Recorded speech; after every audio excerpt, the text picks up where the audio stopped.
día de hoy? Mira, hay temas importantes también internacionales, queremos empezar a profundizarlos.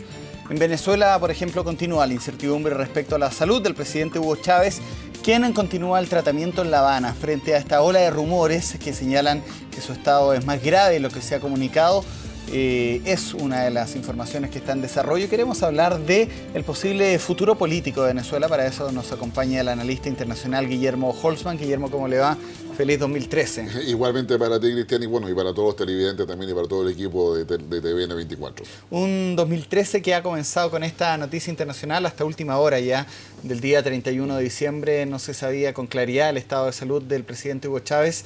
¿Cuál es la información que usted maneja hasta esta hora? Hasta esta hora lo que sabemos es que el presidente está en la UTI, si se quiere ver de esa manera.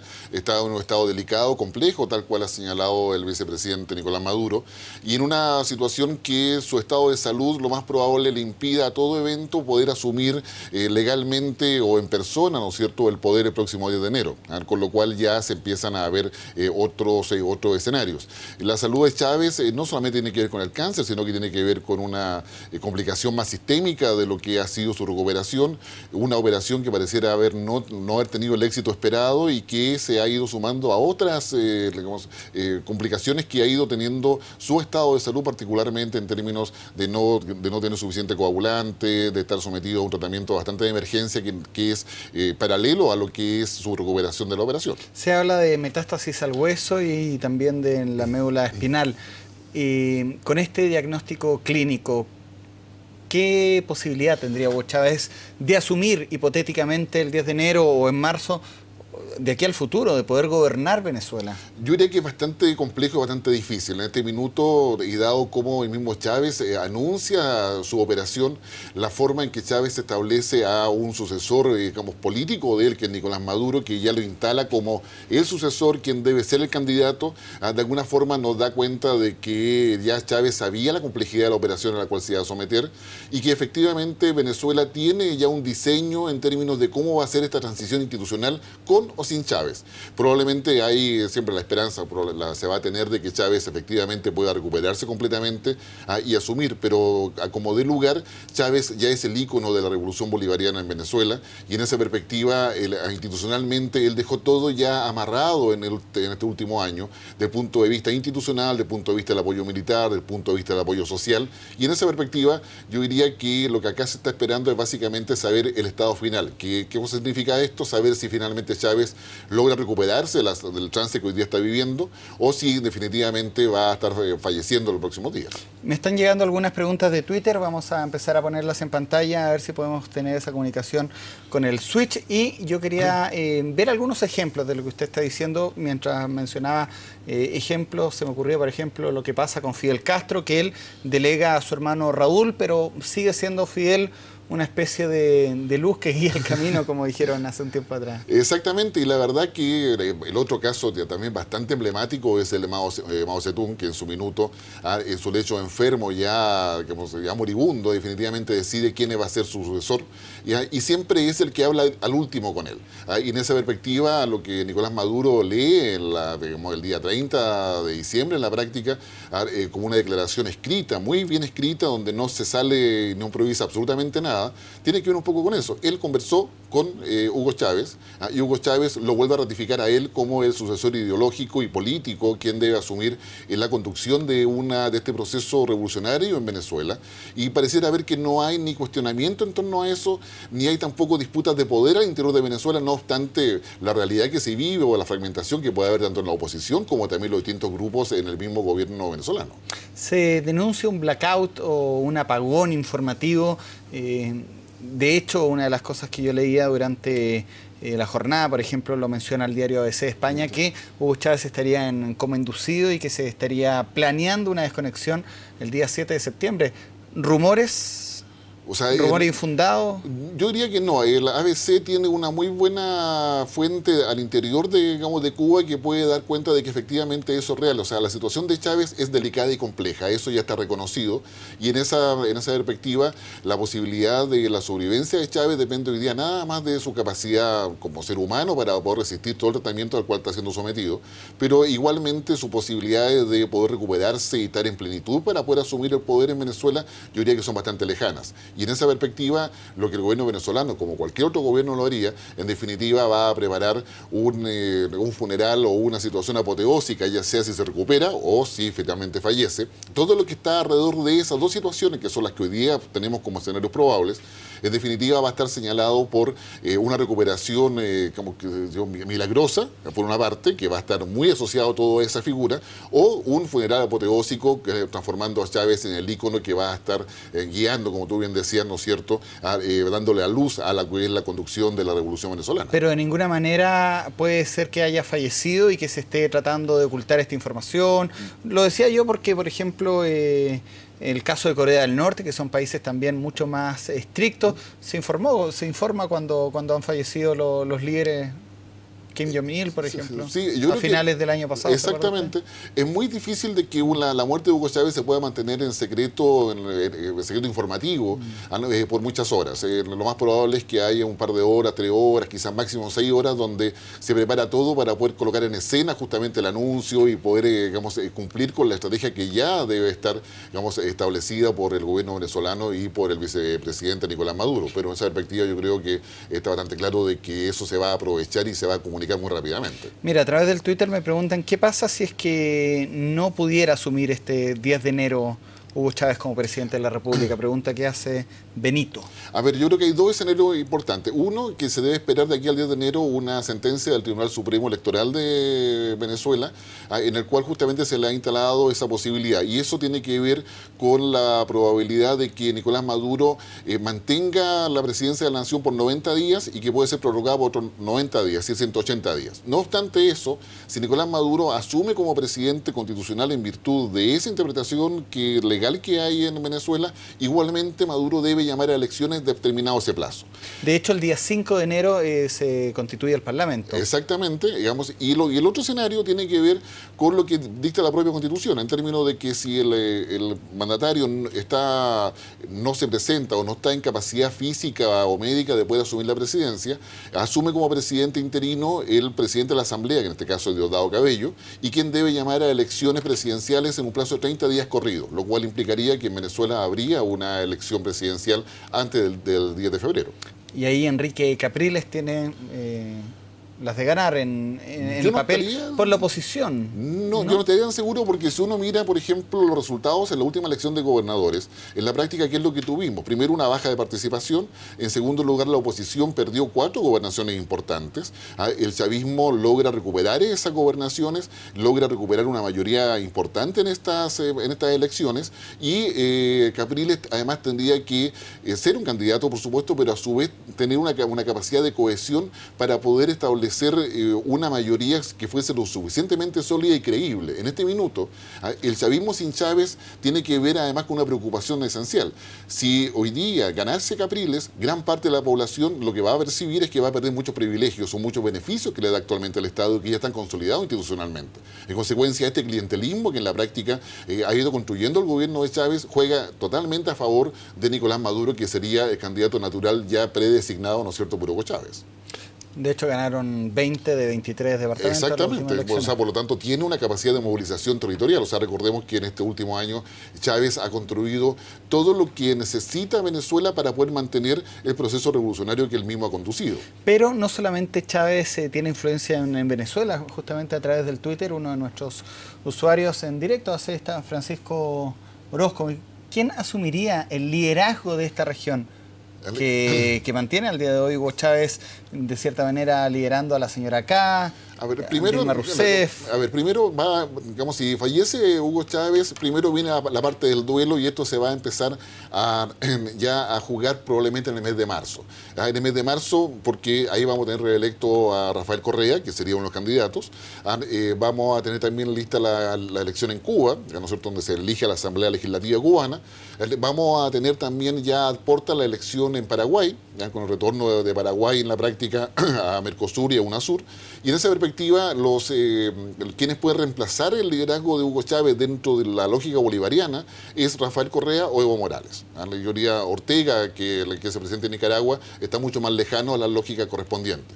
Recordemos que Venezuela, y particularmente Hugo Chávez, tiene un proceso revolucionario, pero que además tiene la suerte de tenerlo financiado. Es decir, la riqueza petrolera de Venezuela hace posible este sueño revolucionario. Exactamente, es decir, tiene recursos para sostener todo eso, cosa que no tiene necesariamente Ecuador y no tiene necesariamente, digamos, Evo Morales. En consecuencia, sí es posible de que dentro de las lógicas que se ha estado jugando en los últimos meses, por ejemplo, Dilma Rousseff o misma Cristina Fernández tengan un rol más protagónico. No reemplacen a Chávez, en ningún caso, porque ni Brasil ni Argentina están por una visión bolivariana, pero claramente tienen una cercanía ideológica respecto a lo que es su visión respecto a la globalización en su relación con Estados Unidos, pero sin lugar a dudas, el que va a reemplazar a nivel regional a Chávez tendría que ser o Rafael Correa o Evo Morales.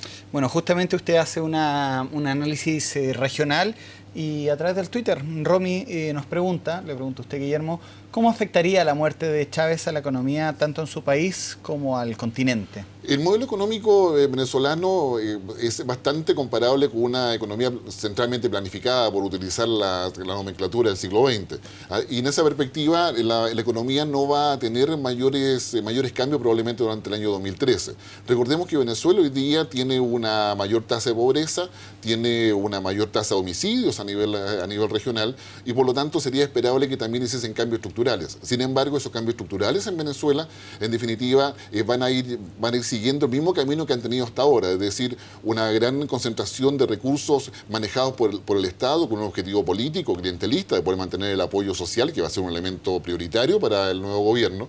Y en segundo lugar, ir haciendo cambios que van a estar muy en la relación de cómo van a reaccionar las potencias que hoy día sostienen también a Venezuela, como el caso de China, como es el caso de Irán, como es el caso mismo de Brasil y de Argentina, que mantienen una intercambio comercial bastante intenso con Venezuela.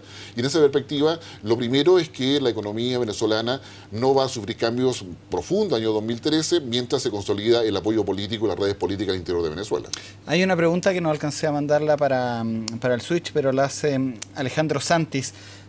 Muriendo Chávez, ¿muere la revolución bolivariana? ¿Cuál sería su futuro? No, definitivamente la revolución bolivariana no muere. Independiente de lo que usted o nosotros podamos pensar respecto a aquello, en la práctica la revolución bolivariana está consolidada con una serie de amarres institucionales que Chávez la ha ido construyendo los últimos años, particularmente en el último año, donde él ha modificado toda la estructura de las cúpulas militares, ha logrado tomar el control territorial del país a raíz del triunfo de las gobernaciones, de la elección ahora última, ha logrado establecer en la práctica, yo diría, un modelo donde el poder que ha distribuido, de lo que uno puede entender desde Chile, en un triunvirato. Por una parte Nicolás Maduro, que asume la construcción sociopolítica, si se quiere; por una parte Diosdado Cabello, que mantiene las redes militares y su influencia en el ámbito militar, que sería el sector más duro, si tú gustas; y en tercer lugar Elías Jagua, que pasa a ser el mentor ideológico o el conductor ideológico de esta revolución. Y en esa perspectiva son ellos los que están cerrando filas para poder dejar afuera no solamente a la oposición, ¿no es cierto?, sino que también a los grupos más radicales dentro de lo que es el denominado chavismo, como es el caso, por ejemplo, de la posición del hermano de Hugo Chávez, Adán Chávez. ¿Y quién es Nicolás Maduro, este delfín que comenzó como canciller, ahora es vicepresidente, y es el hombre que apunta, bueno, de hecho Hugo Chávez lo designa a dedo como vicepresidente, y el hombre que está ahí al mando de la nación ahora? Exactamente. Nicolás Maduro es una persona joven que responde a la renovación socialista, revolucionaria, bolivariana de Hugo Chávez. La otra vez el mismo Chávez le decía quien te viera desde unos comienzos bastante humildes. Exactamente, él era, digamos, chofer de bus, de micro, de camión, fue dirigente sindical y posteriormente ya le va entrando a la política dentro de su cargo sindical y va entrando también al socialismo, primero como socialismo que todos conocemos, para luego ya sumarse a todo lo que es el proyecto bolivariano del año 80 y tanto, que Hugo Chávez empieza a construir en torno a una nueva visión del país frente a una crisis institucional que Venezuela vive allá a mediados de los 80 y que en definitiva lo va a llevar a él al poder posteriormente. ¿Qué pasa si es que Hugo Chávez falleciera en los próximos días? Por ejemplo, el 10 o el 12 o el 13, asumiría el día. Entonces, ¿qué pasa con esta fecha del 7 de enero que se habla en concreto? A ver, lo que va a pasar en Venezuela es que si Chávez muere, eso se va a transformar en una fecha épica. O sea, es decir, va a tener un funeral y una serie de ceremonias. Consulto, Guillermo, básicamente porque si es que él no pudiera asistir a esta ceremonia por estar enfermo, ¿sí? Entiendo que asumiría el vicepresidente, pero si es que llegara a fallecer antes, habrían elecciones. ¿Hay alguna fecha límite sobre eso? No, la fecha límite, yo diría que es el 10 de enero específicamente. Tiene que haber, sí, efectivamente, una claridad. Tiene que estar vivo de aquí al 10 de enero. Exactamente, pero además tiene que tener la capacidad para poder asumir como presidente. O sea, no la idea de que vaya un grupo a hacerlo jurar en la cama en Cuba, yo te diría que se escapa un poco la lógica de lo que es la propia construcción ideológica del modelo bolivariano. Es decir, el modelo bolivariano requiere gente que esté en toda su plena capacidad, física para poder conducirlo y no en una cama. Sería francamente un despropósito pensar de que un presidente jure en una cama, es decir, porque estaría implicando la caída justamente ahí del modelo, ahí del proceso revolucionario. En consecuencia, va a ser mucho más digno a todo evento de que Hugo Chávez, en definitiva, así siga vivo o fallezca, en definitiva, el proceso bolivariano siga en manos de otra persona, quizá emulando en cierta forma lo que pasó en Cuba con Fidel Castro, que da un paso al lado, ¿no es cierto?, y lo deja en manos de su hermano. Muchos se preguntan, bueno, pero Nicolás Maduro no tiene la característica del liderazgo de Chávez. Es que no la necesita, porque va a tener a Hugo Chávez, vivo o muerto, iluminando el camino de la revolución. En consecuencia, lo único que tiene que hacer Nicolás Maduro es mantener ese camino, porque finalmente el líder lo tiene. Nicolás Maduro no es el adversario político de Hugo Chávez, es la persona que tiene el legado de Hugo Chávez y tiene que llevarlo a la práctica. En consecuencia, le basta con tener la foto de Hugo Chávez permanentemente atrás para saber que él es el continuador y el vocero del líder que tiene a sus espaldas. Perfecto, tenemos información en desarrollo también en torno a Estados Unidos. La Cámara de Representantes aprobó este plan para evitar el abismo fiscal. Se espera que el presidente Obama la firme en algunos minutos. Información que ya está dando, por ejemplo, el diario El País. Vamos a estar con eso en algunos momentos más, Guillermo, mientras podemos también recoger las señales internacionales y preparar también el tema como corresponde. Tú nos puedes explicar de qué se trata el abismo fiscal y cómo hubiera afectado también a Latinoamérica. Vamos antes de introducirnos a eso, al escenario que se espera para este 2013 en materia internacional. ¿Cómo se viene en la agenda internacional para Chile y para el resto del mundo? ¿Qué nos espera? A ver, en primer lugar, consideremos de que Chile es uno de los países más interdependientes a nivel mundial a raíz de todos los tratados de libre comercio que tiene nuestro país, y en consecuencia cualquier cosa que pase en el mundo tiene algún grado de impacto en nosotros, que puede ser positivo o negativo, pero todo indica que va a ser bastante incierto este 2013. Tenemos en primer lugar la zona de Medio Oriente, donde los temas de Irán y Siria ocupan la atención prioritaria, pero detrás de eso también se mantiene el conflicto ya histórico entre Palestina e Israel, pero probablemente la mayor sorpresa la vamos a tener con Egipto, donde los hermanos musulmanes no solamente han aprobado una nueva constitución, sino que efectivamente han planteado una constitución que tiene elementos democráticos, pero tiene un contenido islámico. Y eso no sabemos bien qué es lo que hay detrás de eso. El presidente Morsi no ha dado mayores atisbos respecto a cuál es la estrategia que va a seguir acá Egipto, pero claramente Egipto quiere ser parte de la solución de lo que pasa en Medio Oriente y no solamente ser parte del problema. Lo dejó demostrado en su acercamiento con Hamas, lo dejó demostrado, ¿no es cierto?, en las cumbres que ha logrado, estar presente Morsi, pero también ha mostrado Morsi un alejamiento de la relación que Egipto mantenía para resolver los conflictos en Medio Oriente con Estados Unidos. Bueno, el Medio Oriente va a ser, yo diría, la primera área de preocupación. Y la área de preocupación que es evidente porque ahí está todo lo que es los petróleos, los gasoductos, o sea, todo lo que es la fuente energética a nivel mundial se encuentra ahí y eso claramente nos afecta a nosotros. Cualquier conflicto que haya ahí significa, en términos prácticos, aumento de la bencina acá.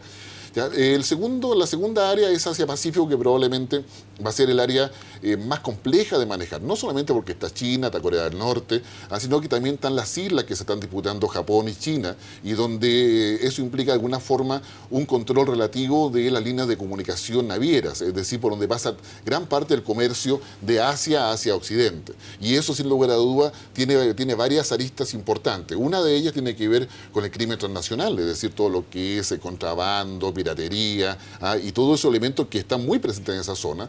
Tiene que ver con la hegemonía que va a tener China con respecto a Estados Unidos. Y en esa perspectiva, probablemente el mayor conflicto que va a haber el año 2013 entre Estados Unidos y China no es un conflicto en términos nucleares como lo fue entre la Unión Soviética y Estados Unidos en el siglo XX, sino que va a ser un conflicto por algo que es muy importante anotarlo, porque vamos a tener que aprender mucho más sobre eso: propiedad intelectual.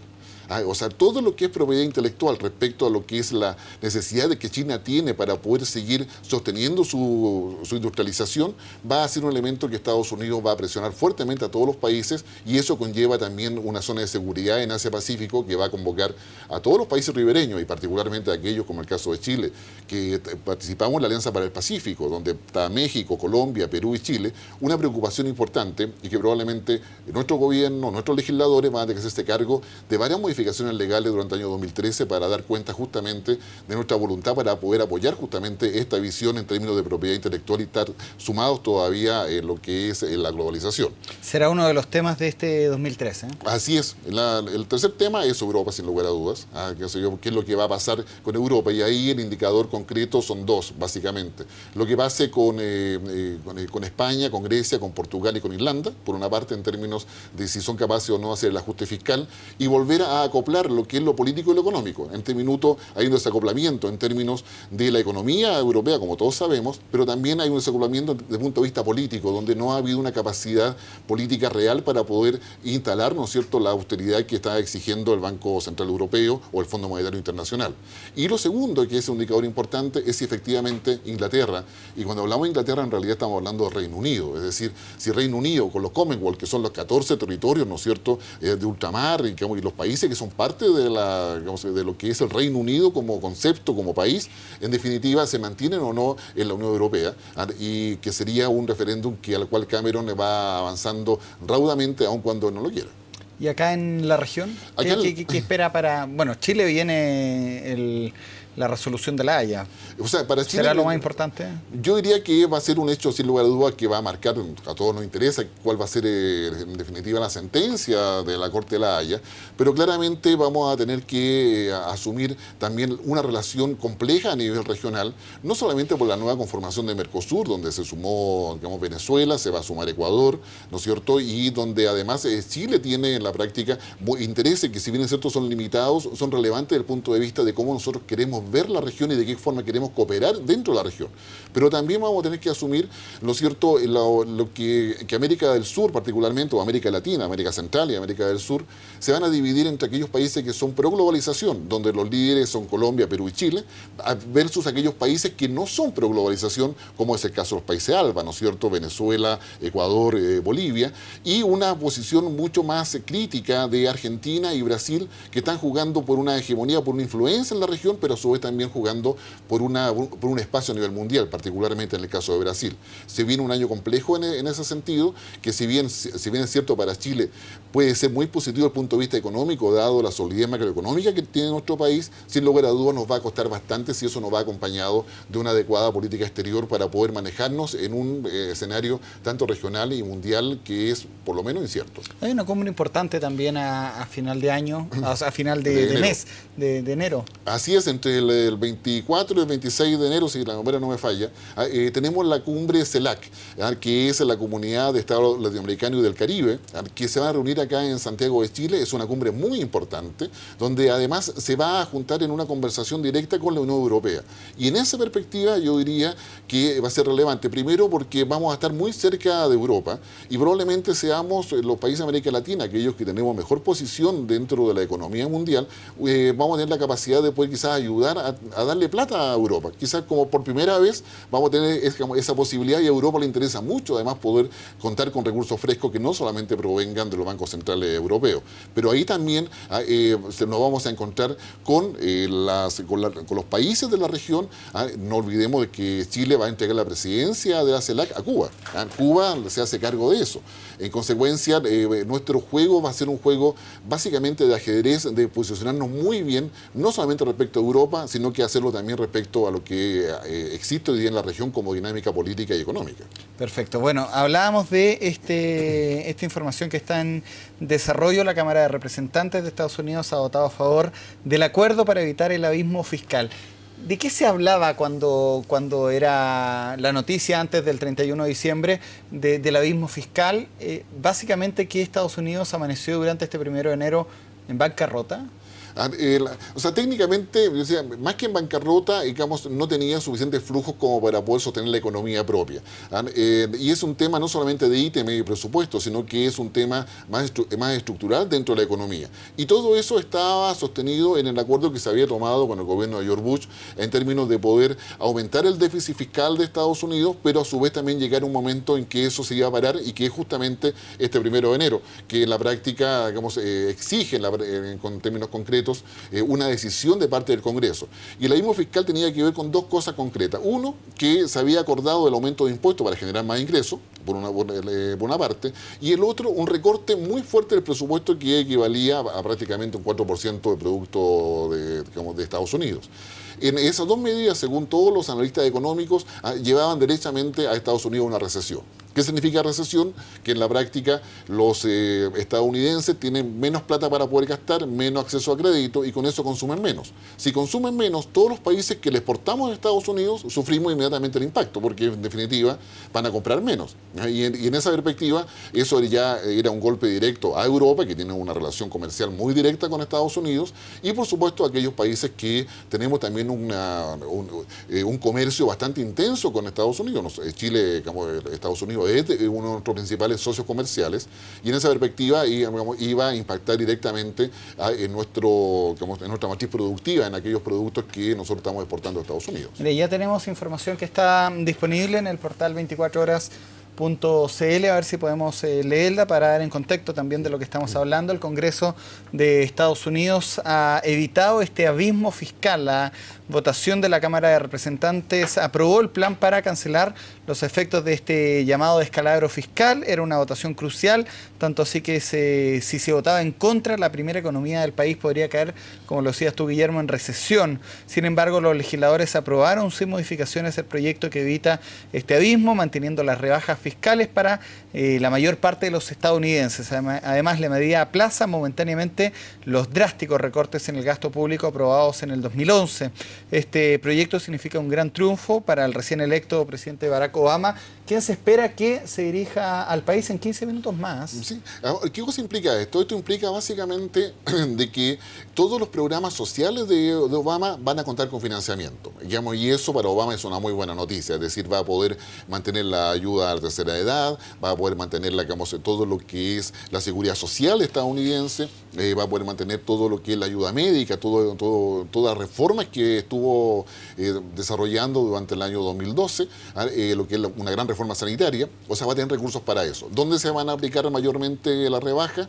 Lo más probable es que eso, Departamento de Estado, Departamento de Defensa, que ya habían empezado a rebajar justamente sus presupuestos, y eso implica un equilibrio, la búsqueda de un equilibrio dentro de lo que es el presupuesto estadounidense, pero que le da un respiro importante a Barack Obama desde el punto de vista político, y con miras a poder terminar, ¿no es cierto?, de cumplir las promesas electorales, no solamente las hechas ahora en la última elección, sino aquellas que hizo en 2008. ¿Y por qué se habla de que este abismo fiscal hubiera sido básicamente, y voy a buscar acá uno de los usuarios que me lo menciona, para Javier Rique, dice, lo único que evitaba esto era un alza de impuestos a los ricos, que es una de las críticas que también he escuchado en los medios. O sea, de hecho, este asunto del fiscal es más bien un problema político y técnico más que un impacto concreto en la economía estadounidense. Es decir, que Estados Unidos no va a quebrar ni cosa parecida, pero claramente lo que colocaba era un elemento de percepción negativa respecto a la posibilidad y capacidad de Estados Unidos de mantener su liderazgo a nivel mundial desde el punto de vista económico, financiero y, por supuesto, político. Y en esa perspectiva, yo diría que este abismo fiscal, como se le empieza a llamar, en definitiva dependía mucho más de que el mercado creyese específicamente en Estados Unidos. Este acuerdo que se logra ahora en la Cámara de Representantes le da credibilidad desde el mercado a lo que Estados Unidos está haciendo, y esa es la gran ganancia neta que se gana. Lo que otro que obtiene importante Obama, y que lo menciona a nuestro tuitero, tiene que ver con el hecho de que Obama logra mantener, ¿no es cierto?, los impuestos para la gente más rica. Desconozco cuál fue el piso que finalmente se cortó, si fue $250.000 o, digamos, o $400.000, que estaba la discusión entre republicanos y demócratas, pero claramente lo que Obama hace es salvar de aumento de impuestos a una parte importante de la clase media estadounidense. Un triunfo político. Tengo entendido que esta situación nunca antes se había vivido, ¿no? O sea, se había vivido, pero siempre se había postergado.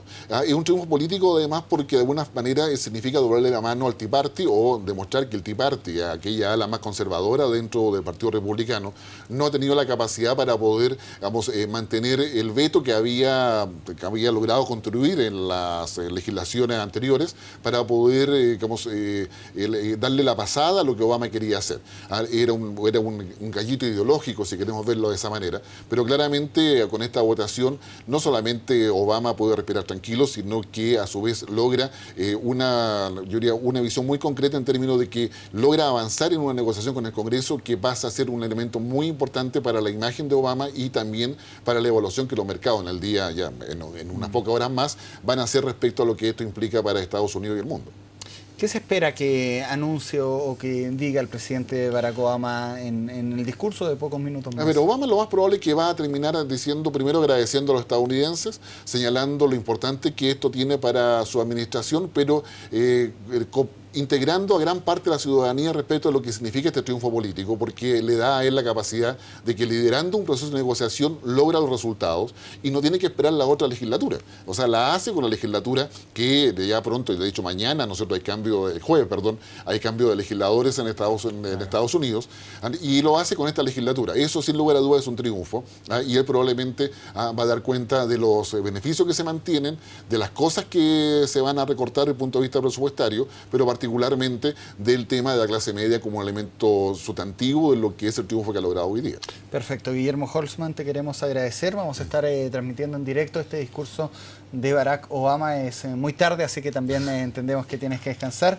Ahí vamos a arreglárnoslas como poder desentrañar lo que diga Obama, pero básicamente es lo que dices tú, no se va a escapar de un agradecimiento y también de lo que mencionaba recién. Así es, y va a agradecer a los republicanos, va a hacer, yo creo, un discurso como es bastante habitual de Barack Obama, que tiene una capacidad oratoria realmente envidiable, para poder, digamos, transformar esto en un triunfo neto solamente para él y para su administración con este nuevo comienzo de su nuevo gobierno. Recordemos que él comienza su segundo periodo el 20 de enero. ¿Un nuevo triunfo de Obama sobre los republicanos? Así es, digamos, un nuevo triunfo de Obama sobre los republicanos, y particularmente porque logró, digamos, capturar a los republicanos más moderados. Es decir, y eso significa aislar el Tea Party. Guillermo, muchas gracias y un feliz 2013 nuevamente. Igualmente para ti, Cristian, muchas gracias a ustedes.